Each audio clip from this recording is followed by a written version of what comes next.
ఇప్పుడు ఇండియాలో most wanted hero ఎవరో తెలుసా? ఇంకెవరు? ధురంధరుడు రణ్వీర్ సింగ్. ధురంధర్ 2 భాగాలు కలిపి దాదాపు 3000 కోట్లు కొల్లగొట్టడంతో రణ్వీర్ సింగ్ డేట్స్కు ఒక్కసారిగా చాలా డిమాండ్ వచ్చేసింది. రణ్వీర్ అడిగినంత ఇస్తాం, డేట్స్ కావాలంటూ క్యూ కడుతున్న నిర్మాతలు ఎంతో మంది ఉన్నారు.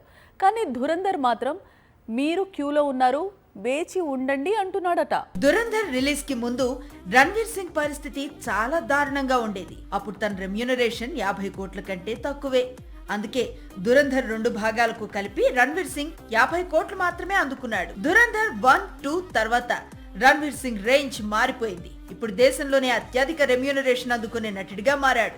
ప్రస్తుతం ఇండియాలో అల్లు అర్జున్ మాత్రమే మూవీకి 300 కోట్లకు పైగా పారితోషికం అందుకుంటున్నాడు. రణ్వీర్ సింగ్ ఈ రికార్డును బద్దలు కొట్టే అవకాశాలు కనిపిస్తున్నాయి. రణ్వీర్ సింగ్ డేట్స్ ఇస్తే చాలు 350 నుంచి 400 కోట్లు ఇచ్చేందుకు బడా బడా నిర్మాతలు కాంటాక్ట్ అవుతున్నారట. ధురంధర్ సిరీస్ తో దేశంలోనే తిరుగులేని స్టార్స్ లో ఒకటిగా మారాడు రణ్వీర్. అయితే రణ్వీర్ సింగ్ కు ప్రస్తుతం రెమ్యూనరేషన్ పై ఆసక్తి లేదని తెలుస్తోంది. ధురంధర్ లాంటి బ్లాక్ బస్టర్ కంటెంట్ ఉన్న మూవీస్ కు మాత్రమే తన ప్రాధాన్యత అంటున్నాడు. జై మెహతా దర్శకత్వంలో ప్రళయ్ పేరుతో తెరకెక్కే చిత్రంలో నటించబోతున్నాడు. ఈ సినిమా కోసం తానే నిర్మాతగా మారబోతున్నాడు. సాక్షి టీవీ ప్రసారాలను నిలిపివేయడం చట్టరీత్యా నేరం. సాక్షి టీవీ ప్రసారాల కోసం మీ స్థానిక కేబుల్ ఆపరేటర్ని వెంటనే సంప్రదించండి.